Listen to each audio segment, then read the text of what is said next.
Gözlerinizi nazikçe kapatın.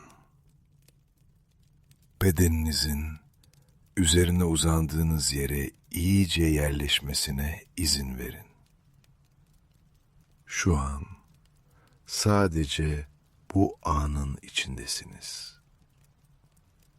Omuzlarınızdaki, boynunuzdaki ve gün boyu çalışan zihninizdeki tüm ağırlıkları tıpkı uzun bir seferden dönen ve üzerinden ağır zırhını çıkaran bir savaşçı gibi yavaşça yere bırakın.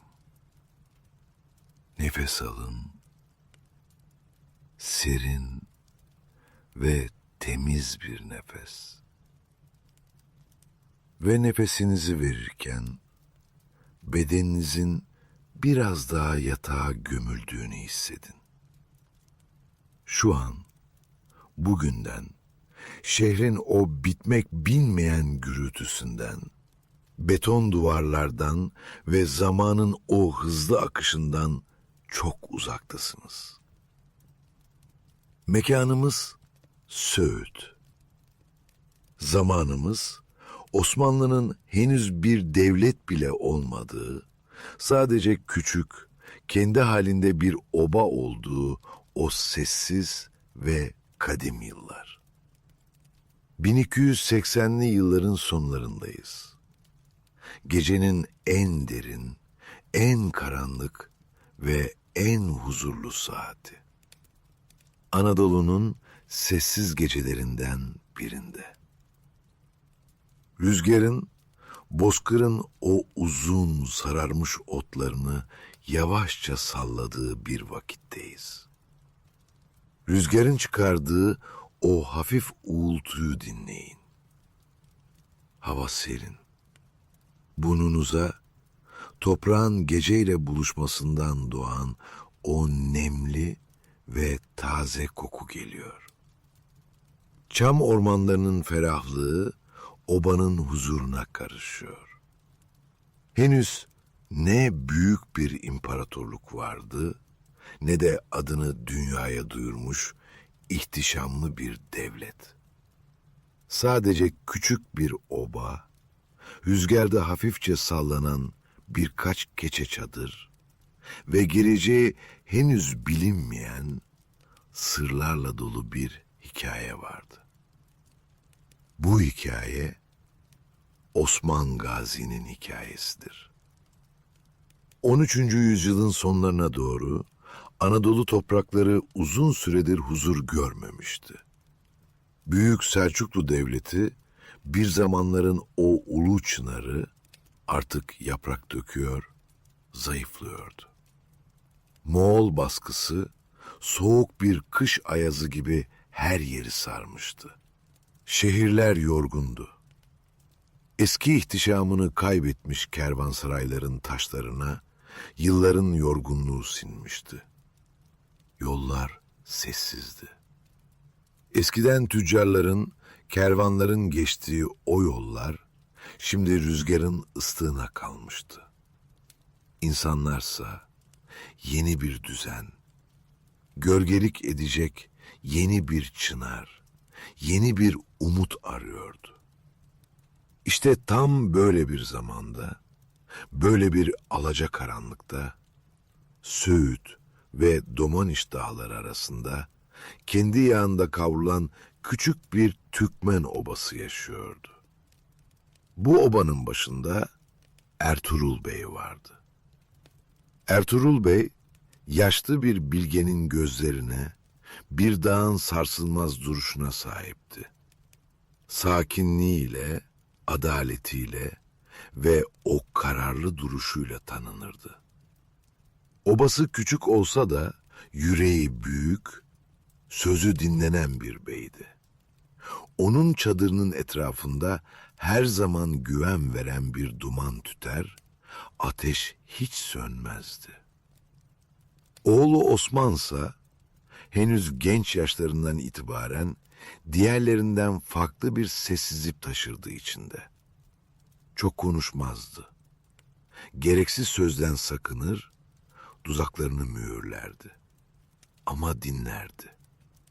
Doğayı dinlerdi, rüzgarı dinlerdi, büyüklerin sözünü ve kalbinin sesini dinlerdi. Geceleri herkes çadırında uykudayken o ateşin başında otururdu. Şimdi siz de onun yanındasınız. Ateşin başında. Ateşin o sıcak, turuncu alevleri gecenin karanlığında dans ediyor. Meşe odunlarının çıtırtısı sessizliğin içinde ritmik bir müzik gibi yankılanıyor. Çıt, çıt. Ateşin o tatlı sıcaklığının yüzünüze, ellerinize, ayak uçlarınıza kadar yayıldığını hissedin. Osman Bey uzaklara bakardı. Sanki henüz yaşanmamış günleri, henüz kurulmamış o büyük düzeni düşünür gibi. Zihni sakindi. Kılıç sesleri yoktu kafasında. Sadece gecenin dinginliği vardı. Samanyolu gökyüzünde süt beyazı bir nehir gibi akıyordu.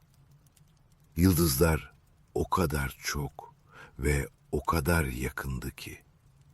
Siz de o yıldızlara bakın. Sonsuzluğun içinde kaybolun. Osman Bey'in kalbindeki sessizlik sizin de kalbinizi kaplıyor. Güvendesiniz. Bu ateşin başında, tarihin henüz yazılmadığı bu gecede dinleniyorsunuz. Nefesiniz tıpkı alevlerin ağır ağır süzülmesi gibi yavaşlıyor ve ağırlaşıyor. Ateşin alevleri yavaş yavaş küçülüyor. Közlerin o derin, turuncu kızıllığı geceye sıcak bir battaniye gibi örtülüyor. Osman, babasından yalnızca bir toprak parçası değil, kökleri çok derine inen bir anlayışta devralmıştı. Babası Ertuğrul Bey, in otağında gördüğü, kalbine ilmek ilmek işlediği o büyük sır. Bu anlayış şuydu: adalet olmadan düzen olmazdı. Düzen olmadan da huzur. Huzurun olmadığı bir yerde ise ne ot biter ne ağaç yeşerirdi. Bu yüzden Osman bir kılıç ustası, bir cengaver olmaktan çok düzen kurmayı düşünen biriydi. Savaşarak yıkmayı değil, güvenle inşa etmeyi seçmişti. Ama o yıllarda Anadolu'da düzen kurmak, gece vakti fırtınada ateş yakmak kadar zordu. Bizans sınırları çok yakındı. Uç bölgeleri karanlığın içinde yükselen soğuk taş duvarlı küçük kalelerle doluydu. Bu kalelerin gölgesinde yaşayan insanlar yıllardır savaşın, korkunun ve belirsizliğin soğuk nefesiyle büyümüştü. Gözlerinde her daim bir tedirginlik, yüreklerinde bir güvensizlik vardı. Tıpkı ürkmüş bir ceylan gibi. Osman bu insanlara yalnızca kılıcın keskin ucuyla yaklaşmadı. Onlara kalplerini ısıtacak bir şeyle yaklaştı. Adaletle. Onlara söz verdi. Gözlerinin içine bakarak dağ gibi sağlam duruşuyla söz verdi. Ve sözünü tuttu. İnsanlar onun sözünün kalelerin o soğuk taş duvarlarından daha sağlam olduğunu gördüler. Böylece Osman'ın ünü yavaş yavaş yayılmaya başladı. Ama bu ün zafer naralarıyla, kılıç şakırtılarıyla, gürültüyle değil, sessizlikle yayıldı. Rüzgarın buğday tarlalarını dalgalandırarak fısıldadığı gibi, sessizce, bir köyden diğerine, Bir ateşin başında dinlenen yorgun bir yolcunun dilinden başka bir yolcunun kulağına. Herkesin dilinde aynı fısıltı vardı. Osman Bey'in olduğu yerde zulüm olmaz. Bu fısıltı gecenin karanlığında korkan bir çocuğun annesinin elini tuttuğunda hissettiği güven gibiydi. Siz de o güveni hissedin. Zihninizdeki tüm korkuların, kaygıların tıpkı o insanların korkuları gibi Osman Bey'in adaletli gölgesinde eriyip gittiğini hayal edin. Güvendesiniz. Şimdi Osman Bey ayağa kalkıyor. Gecenin bu en sessiz saatinde içindeki o büyük sorulara cevap bulmak için obadan yavaşça ayrılıyor. Sadık atı hemen ileride bekliyor. Karanlığın içinde atın nefesinden çıkan o hafif buharı görüyorsunuz. Osman Bey atın eğrine dokunuyor. Derinin o tanıdık, güven veren dokusu. Yavaşça biniyor atına. Nallar yumuşak toprağa basıyor. Çok yavaş, çok düzenli, çok ritmik. Biz de onunla birlikte yola çıkıyoruz. Etrafımız çam ormanlarıyla kaplı. Ağaçların arasından süzülen ay ışığı yolu gümüş bir kurdele gibi aydınlatıyor. Rüzgar esiyor. Yüzünüze çarpan o serin gece havası göz kapaklarınızı biraz daha ağırlaştırıyor. Atın o düzenli yürüyüşü. Her adımda hafifçe sallanmanız. Sağa ve sola. Sanki annesinin kucağında sallanan bir bebek gibi huzurlu bir ritmin içindesiniz. Tak, tuk. Atın nefes alışverişleri sizin nefes alışverişlerinizle birleşiyor. Osman'ın hayatında önemli bir dönüm noktası yaklaşıyor. Bu yolculuk onu sıradan bir bey olmaktan çıkaracak o büyük sırra götürüyor. İleride tepenin ardında küçük, loş bir ışık beliriyor. Burası karanlık yolların aydınlatıcısı, kalplerin tabibi Şeyh Edebali'nin dergahı. Otağın bacasından tüten ince duman gökyüzüne, yıldızlara doğru süzülüyor. Osman Bey atından iniyor. Ayakları toprağa basıyor. Yürüyüşü yavaş, kalbi sakin. Ruhu teslim olmaya hazır. Tıpkı sizin bu gece uykuya teslim olmaya hazır olduğunuz gibi. Osman Bey ahşap kapıyı yavaşça aralıyor. Kapı gıcırdamıyor.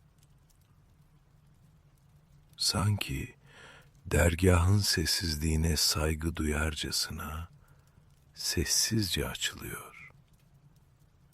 İçeriye adım attığında onu sarıp sarmalayan o tanıdık, ılık havayı hissediyor. Burası Şeyh Edebali'nin evi. Kalplerin dinlendiği, ruhların aynada kendini gördüğü o sessiz liman. İçeride yılanmış kitapların, kurutulmuş dağ otlarının ve yanan öd ağacının o misk gibi kokusu var. Bu kokuyu içinize çekin. Eski, bilge ve şifalı bir koku. Odada sadece titrek bir kandil yanıyor. Sarı, yumuşak bir ışık. Duvardaki Türkmen kilimlerinin desenleri bu loş ışıkta gölgelerle dans ediyor. Tarihler bu büyük dönüm noktasını, Osman'ın bu rüyayı işte tam da bu odada Şeyh Edebali'nin evinde gördüğünü anlatır. Osman Bey, köşedeki yün döşeğin üzerine oturuyor. Yer yumuşacık. Sırtını duvara yaslıyor, zihni berrak, kalbi açık. Hocası Edebali az ileride, sessizce tefekkürde. Odanın içindeki bu sessizlik bir boşluk değil, aksine anlamla dolu bir doluluk. Osman, geceyi bu dergahta geçirirken, bedeni günün yorgunluğuna daha fazla direnemiyor. Göz kapakları ağırlaşıyor. Edeple, saygıyla kıvrılıyor yatağına. Ayaklarını bile tam uzatmıyor, hüznü ve hürmeti bir arada taşıyor. Siz de onunla birlikte vücudunuzun yatağa biraz daha gömüldüğünü hissedin. Elleriniz rahat, ayaklarınız rahat. Osman Bey o derin ve dingin uykuya dalıyor. Sınırların, kaygıların, beylik dertlerinin olmadığı o huzurlu aleme geçiş yapıyor. Ve rüyasında zamanın durduğu o an başlıyor. Görüyor ki Şeyh Edebali'nin göğsünden bir ay doğuyor. Gümüş gibi parlayan, geceyi aydınlatan dolunay halinde bir ay. Bu ay süzülerek yükseliyor. Odanın içine sadece ışığıyla değil, tarifsiz bir huzurla dolduruyor. Sonra bu ay yavaşça alçalarak Osman'ın göğsüne giriyor. İçinde bir sıcaklık hissediyor Osman. Yakan bir ateş değil bu, merhametle ısıtan, şifa veren bir sıcaklık. Ve hemen ardından Osman'ın göğsünden bir fidan filizleniyor. Saniyeler içinde büyüyen, göğe doğru yükselen ulu bir çınar ağacı. Büyük bir ağaç yükseliyor. Sessizce büyüyor. Gövdesi o kadar kalın ki 100 kişi el ele tutuşsa çevresini saramaz. Bu ağacın dalları uzadıkça uzuyor. 3 kıtaya yayıldığını görüyor Osman. Dallar, karlı dağların zirvelerine, coşkun akan nehirleri ve uyuyan şehirleri örtüyor. Tuna, Fırat, Nil, hepsi bu ağacın köklerinden süzülüp akıyor. Su seslerini duyun. Şırıl şırıl akan, serin, berrak sular. Dağlar, nehirler ve şehirler bu ulu çınarın gölgesinde kalıyor. Bu gölge, karanlık bir gölge değil, koruyan, saklayan, güven veren bir gölge. Tıpkı Osman'ın kurmak istediği o düzen gibi. Ağacın yaprakları rüzgarla ışırdıyor. Sanki milyonlarca yaprak aynı anda bir ninni fısıldıyor dünyaya. Huzurlu, sessiz ve derin. Osman bu rüyanın içinde hiç uyanmak istemiyor. Çünkü bu ağacın altında savaş yok, kan yok, gözyaşı yok. Sadece adalet var. Sonra sabahın ilk ışıkları dergahın penceresinden süzülüyor. Gece bitmiş, gün doğmuş. Osman uyandığında rüyanın o derin ve büyülü etkisi hala üzerindedir. Göğsünde hala o ağacın köklerini, o ayın sıcaklığını hissediyor gibidir. Karşısında yüzünde tebessümle bekleyen Edebali'yi görür. Osman gördüğü her şeyi tek tek fısıltıyla anlatır hocasına. Ayı, ağacı, nehirleri. Edebali rüyayı dinledi. Yüzündeki tebessüm kaybolmadı ama gözlerine derin bir anlam yerleşti. Uzun süre sustu. Çünkü bazı rüyaların tabiri söze sığmayacak kadar büyüktür. Sonra yavaşça konuştu. Sesi derinden gelen bir su kaynağı gibi berraktı. Osman, dedi, müjdeler olsun. Allah sana ve soyuna saltanat verdi. Dünya senin evlatlarının himayesine girecek.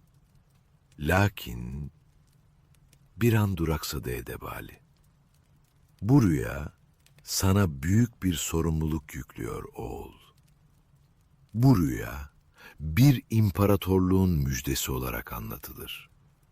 Ama aynı zamanda omuzlara binen çok ağır bir yükün de işaretidir. Bir yetimin hakkını, bir garibin duasını üstlenme yükü. Osman için artık hiçbir şey eskisi gibi olmayacaktı. Artık o sadece bir oba bey değil, dünyayı gölgelendirecek bir çınarın tohumuydu. Ama bu yük ona korku vermiyor, aksine ruhuna derin bir sükûnet veriyordu. Ve siz de bu sükûnetin içinde kayboluyorsunuz. Rüya bitmiş olsa da uyku devam ediyor. Çok daha derinde, çok daha huzurlu. Zaman. Tıpkı Edebali'nin rüya odasının önünden akan o küçük dere gibi sessizce, fark ettirmeden aktı gitti. Rüyalar gerçeğe, tohumlar fidanlara, günlerse mevsimlere dönüştü. Zaman geçti. Söğüt'ün dağlarına kaç kez kış geldi, kaç kez bahar dalları çiçek açtı, bilinmez. Ertuğrul Bey yaşlandı. Bir ömür at sırtında, kılıç gövdesinde geçen o yorgun beden artık dinlenmeyi hak ediyordu. Ve bir gün, tıpkı sonbaharda dalından usulca düşen sararmış bir yaprak gibi, sessizce, huzurla hayata veda etti. Obada büyük feryatlar kopmadı. Çünkü ölüm bu topraklarda bir son değil, bir kavuşma, sonsuz bir uykunun başlangıcıydı. Siz de o sonsuzluğun huzurunu hissedin. Varoluşun o doğal döngüsüne teslim olun. Oba artık tamamen Osman'ın omuzlarındaydı. Osman Gazi bey oldu. Ama onun için bey olmak, yüksek tahtlara oturup altın işlemeli kaftanlar giyip yalnızca emir vermek değildi. Onun beyliği dinlemekti. Sessizce dinlemek. Adalet dağıtmaktı. Ve en önemlisi korkmuş, yorulmuş insanlara güven vermekti. Tıpkı bir babanın evladına verdiği güven gibi. Osman, beyliğini kılıçla değil, işte bu güvenle kurdu. İlk fetihleri, davulların çaldığı, büyük orduların çarpıştığı gürültülü zaferler gibi değildi. Küçük kaleler, küçük adımlar. Ama her adım yere öyle sağlam basıyordu ki, yüzyıllarca silinmeyecekti. Osman, alınan yerlerde yaşayanlara, kendi obasına sunduğu o aynı huzurlu düzeni sundu. İnançlarına karışmadı. Nasıl dua ederseniz edin dedi. Malları korundu. Canları güvence altına alındı. Bu yüzden Osman'ın hakim olduğu topraklar savaşla değil, gönülle büyüdü. İnsanlar bu yeni düzende, bu ulu çınarın gölgesinde yıllar sonra ilk defa gerçekten nefes aldıklarını hissettiler. Derin bir nefes. Siz de alın ve verin. Huzurla. Yıllar nehirlerin taşları aşındırdığı gibi usulca ilerledikçe Osman'ın o kara saçlarına da aklar düştü. Adımları yavaşladı. Bakışları daha da derinleşti. Ama obası büyüdü. Topraklar genişledi ve Osman artık yalnızca bir bey değil, bir kurucu, bir gazi olarak anılmaya başladı. Hayatının son yıllarında artık at sırtında savaş meydanlarına çıkmıyordu. Otağında, ateşin başındaydı yine. Hikayenin başladığı yerde. Ama kurduğu düzen onun yerine konuşuyordu. Bir tohum ekmişti yıllar önce ve bu tohum sessizce, sabırla toprağın derinliklerine doğru kök salmıştı. 1324 yılı civarında Osman Gazi görevini tamamlamış bir yolcu gibi bu fani dünyadan ayrıldı. Ama adı bu topraklarda ebediyen kalıcı oldu. Çünkü kurduğu şey yalnızca bir devlet değildi, bir anlayıştı, bir huzur arayışıydı. Ve şimdi bu hikayenin devamı başka gecelere kalsın. Şimdi konuşma vakti değil, dinlenme vakti. Zihninizi kapatma vakti. Gözlerinizin önündeki o tarihi sahneler yavaşça silikleşiyor. Görüntüler bulanıklaşıyor. Etrafı koyu, yumuşak, güvenli bir karanlık kaplıyor. Ateşin sesi yavaşça azalıyor. Sadece közlerin o tatlı çıtırtısı kalıyor geriye. Rüzgar, bozkırın otlarını okşayarak esmeye devam ediyor. Uzaktan, çok uzaktan gelen o ney sesi, ruhun ninnisi oluyor. Osman'ın hikayesi burada bitiyor. Ama sizin uykunuz, bu gecenin derinliklerinde huzurla, güvenle, sessizce devam ediyor. İyi geceler, huzurlu uyku.